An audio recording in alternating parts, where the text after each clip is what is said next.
It's a tag. Sorry about that. Did I fit on the mood? Yeah, it's a tag. I've been tagged. Excuse me, just move my mic. I've been tagged by Wouter, the Highlander. It's a tag. I think it's a tag's been doing the rounds for a while actually, because I've seen some pretty high profile people do it. I know Billy from the Game Chasers done it on his Billy's blog thing channel, but yeah, the tag is. I'm glad to be doing tags again. I've missed them. I've not been tagged properly in a long time. I think they sort of died out, but I think they're back, which is good.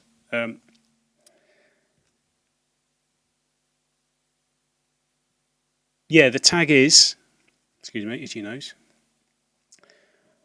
Got a little note here. 5 random gaming facts no one would be interested in. I think you wouldn't be interested. No one would be interested in.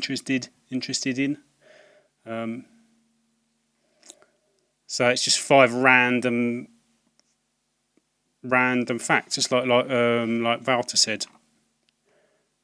Wouter, sorry, apologies if I'm not pronouncing your name right, but yeah, said I wouldn't know. How would I know whether you're interested or not? So yeah, I'm just going to come up with 5 random facts. A lot of these, if you've been watching me for a while, you've probably already heard. I tend to repeat myself and tend to certain things I tend to like to tell people. If anything like this ever pops up, I won't miss it. I don't need any excuse. In other words, I don't need any excuse to trot them out. And this is another one. So some of them, I'm not sure I've ever mentioned in the past. This one you would definitely have heard of if you've been watching my videos for a long time. This is the first one. This fact had its own video. So, which is I inadvertently discovered a cheat in Madden 92. If you know American football, in between plays, when the play stops, if you don't ground the ball, if you don't go out of bounds, or you don't call a timeout, the clock keeps running. And I discovered that before the game resets itself for the next play, I was just pressing, I think it's C, like the charge button, just absent-mindedly just charging about. And I realised that the game wasn't resetting itself. The players were just all sort of milling around after the last play. The clock was still ticking down, but the game wasn't resetting itself. So it was sort of like you could, if you were playing like you wanted to waste time, which is quite sort of a big thing in American football. If you wanted to waste time, you could use it as a dodgy tactic, like you could cheat. In other words, you could play 2-player. And you could just sort of keep tapping the C button, and the player would just sort of charge about, and the game wouldn't reset itself for the next play, but the clock would keep ticking down. And I was so proud that I discovered it. That I wrote out a letter. What I did, I wrote out a letter, blocked out all the names to each. I wanted to send it to as many magazines as possible. I blocked out all the names. I tip-X'd them out and photocopied it, and then wrote them in, and then sent it to as many magazines as I could, not knowing that a lot of them are all published in the same building, so they'd all get the same letter. And I was outed. They printed it. That's the thing. They printed my cheat, but I was outed by the magazine, the editor. It said something like, photocopying cheats and sending them to different magazines, Owen McCarthy. But they printed my cheat anyway. But they publicly shamed me. I was only about 12, 13. It was back in 92. But that was one. Quite a good one. Number 2. Back, again, must have been around about the same time when I was sort of like 12, 13, 14, that sort of age. I went on holiday, I think it was to Norfolk. To yeah, Yarmouth, something like that. And we used to go to holiday camps. We went to Warner. I think it was a Warner. It was called Gunton Hall. Gunton. It's really dark. A bit late now, isn't it? Anyway, it's called Gunton Hall. And yeah, like there was an arcade, and um, every night the arcade's filled with little kids going mental, just like hyperactive little kids. And there was, they're all sort of you all make friends and stuff. And I can remember there was a Beastbusters arcade cabinet. It was like Operation Wolf, Operation Thunderbolt, but it had three Uzis, three mounted Uzis, and it was sort of like a really tough zombie killing game, I think, yeah. And it was like it was sort of a really popular game, and it'd get a lot of play from all the kids. And I can remember playing it a lot myself, just putting just credit after credit after credit in, and because there's three mounted Uzis, a lot of people you just join in with random people. If there was an Uzi free, you'd sort of join in. I can remember there's one particular kid who just couldn't get enough of it. He was really, really into it, and he was the most. You could tell he was just. It was the best thing since sliced bread. I remember his name was called Martin, and he really sticks in my mind because I'm sure he had some sort of disability. So he really sort of stuck in my mind. Because he was Martin, and he had this sort of slight walking disability, and he was just mental for this game Beastbusters, and holiday finished, went separate ways, and then a few years later, I was watching Games Master, and lo and behold, this kid Martin appeared on Games Master doing like the challenge. They always had the challenge where sort of an expert or just a random expert in a certain game would try and pull off a certain feat, and this kid came on. This kid that I had met on this holiday and played Beastbusters with, he came on and he dual wielded two Virtua Cop cabinets. It's quite a famous one. If anyone remembers that particular Games Master challenge, I'm sure he was called Martin. This random kid, just dual wielding two Virtua Cop cabinets. So that's my second. Not much of a weird fact. It's not really relating to myself as such. I'm relating to his other kids, but I knew him, I suppose, so to speak. I knew him before he was famous.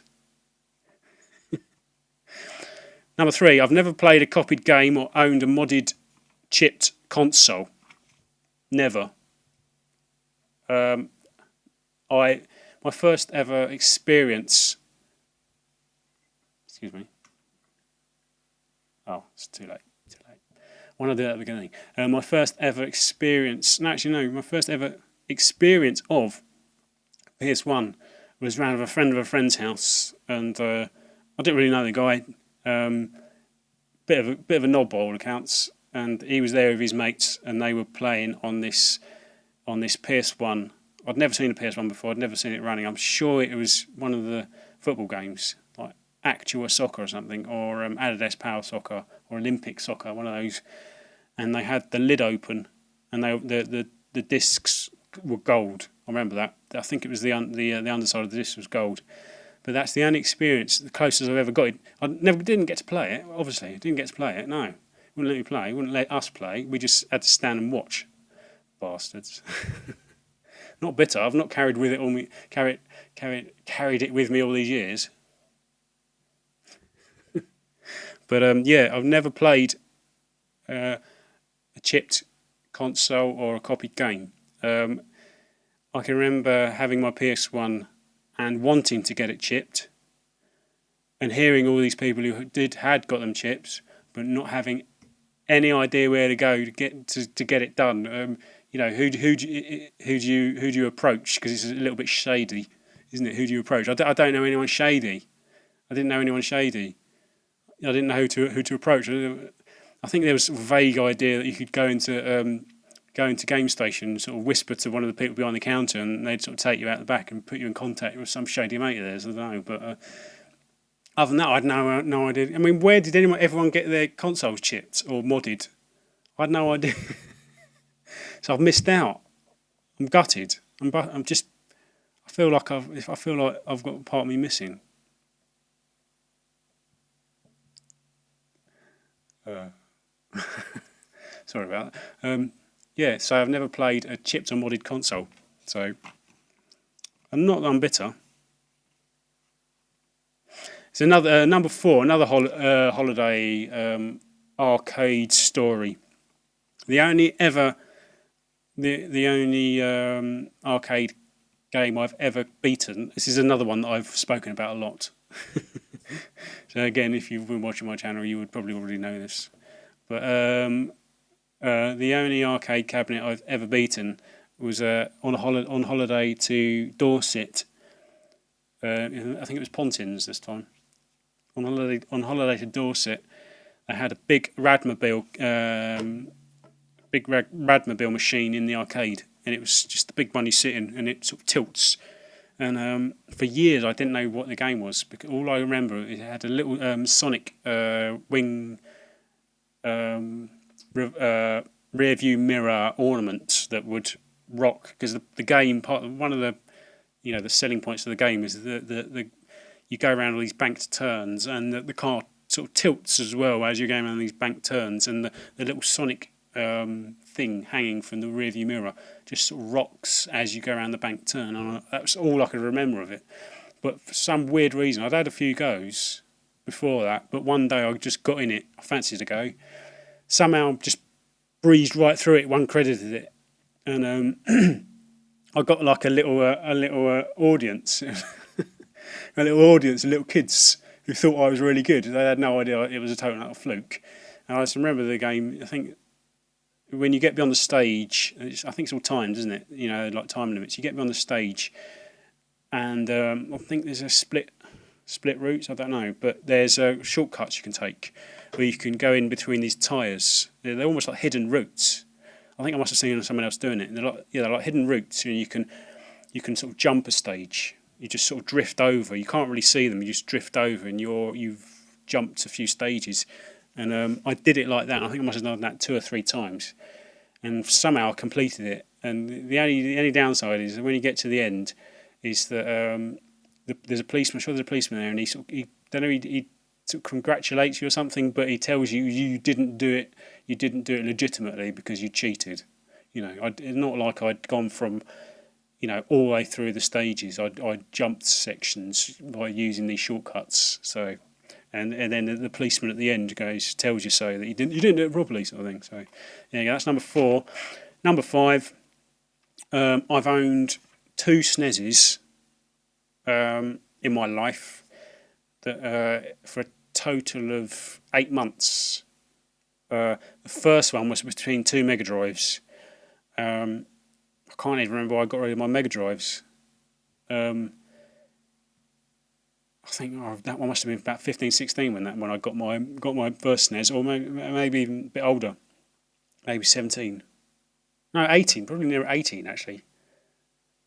Yeah, it was. I've forgotten. I can't even really remember how much of it. I remember there's certain games I played, certain games I rented, but for years I've been confused whether or not I actually owned them or I rented them. One of them I definitely know I didn't own, because it was it's a really rare game, properly, genuinely, like really scarce, called Lufia.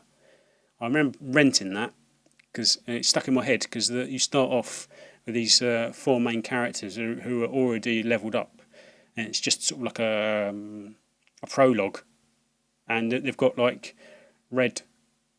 They've got red, yellow, blue, and pink hair, I think, and that really stuck in my head, and I couldn't remember the name of the game, but I remember renting that, and you can't really buy that in that game anymore. So I played that, and I did own Shadowrun. I loved that game, brilliant game. On top of Shadowrun, I think I had Kevin Keegan's Soccer Manager as well. So I had weird, varied tastes, eclectic tastes first time round, and I had Mario World as well, which is a brilliant game. I can't really remember what else I had. But I think one of the reasons why I got rid of my Mega Drive at the time is because I'd lent my favourite game, a copy of Shining Force, to my mate Raph. Raph had taken it to his mate Dean's house. His mate Dean lived down the road from him. Dean then moved, and somehow my copy of Shining Force got lost. Yeah, I lent the game to Raph. Raph took it to Dean's house. Raph left it at Dean's house, and then Dean moved. So God knows where my original copy of Shining Force is. But I remember really missing it. I've not had a copy since. I've got versions, emulated versions on the 360 Mega Drive collection. But yeah, so I think that was one of the reasons I got rid of my Mega Drive. Decided to get SNES for some reason. I really wanted a SNES, and I think I must have traded in my Mega Drive and then put that towards a SNES. But then really missed Shining Force for some reason. Yeah, really missed Shining Force, and then went back to Mega Drive when I was at university. I remember I was in Leeds, and there was a second-hand shop, and I remember getting a second-hand one, getting Cannon Fodder and a few other games. I think I had Skeleton Crew, Cannon Fodder. I remember buying NHL 94 when I was drunk. Was it NHL 92 when I was drunk? I can't remember. But one of those NHL games in a HMV. But yeah, so I've got my that was the first SNES I had in between two Mega Drives. The second one, so I had that for about 6 months, so not long at all. The second one, when I was at university, second time, because I've been twice. I went to Barcelona for 3 months as part of sort of like a really sort of half-assed exchange program, and me and my 3 friends lived in this suburb of Barcelona called Sant Cugat, as they say on the little train. The station announcer goes Sant Cugat, like that. And it's just a suburb, and they had cash converters, and they had a SNES in the cash converters. And one day we were really bored because we were slightly isolated, and we decided we were going to go and buy a SNES, so we did. And it was up to me for some reason. I got short straw, and I can't really speak Spanish, but I had to go and try and buy it. You know, I had to use my limited Spanish to go, excuse me, can I have that SNES please, in Spanish? And what did we have? We had only carts. Did we have 2? I think we only had one joypad. But we had we all sort of like picked one game each. I think my mate Dan picked Desert Storm because he was into the army. My mate Dave picked Zelda: Link to the Past, and I picked Super R-Type. So we had 3 carts, which lasted us the rest of the holiday, which is the exchange, which was about 2 months. And when it came time to go, we had this really batty old landlady who just ancient, and she forgets stuff. And we wanted to get rid of her because she's got, just sort of not get rid of her. We're going to kill her. That was a bit of a slip of the tongue. No, we weren't going to kill her. No, didn't want to actually get rid of her. We just wanted to to leave because it was time to go, and we had to go and get our plane. And we didn't really know what to do with the SNES. So we left it in a drawer in her house, in this rented house. And it might still be there for all I know.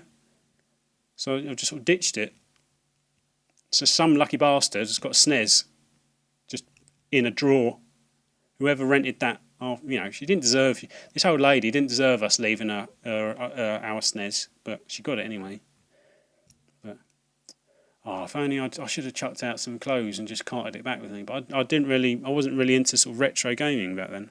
It wasn't even that retro back then. It was just like an old console. It'd be like having a PS2 now or something. But oh well. You live and learn, don't you? And other cliches, but there you go. That's it. That's 5. Is that 5? Shit. Need 20 minutes. I thought it was going to be a short one, but it's not. Right. Who am I going to tag? Because this is a proper one, and you have to tag people. And if you get tagged and you don't do it, the tag fairies will come round and steal your pants. Right. I don't know what I'm looking at. There's nothing on it. I'm going to tag NESnate and Razmataz Raz, because I like saying their names, NESnate and Razmataz Raz.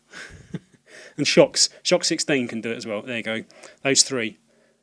So thanks to Wouter. I hope that's how you say your name. Wouter, for tagging me, and Shocks, Razmataz Raz, and NESnate, you're tagged. It's 5 random gaming facts that no one would be interested in about you. There you go. Thanks for watching. See you later.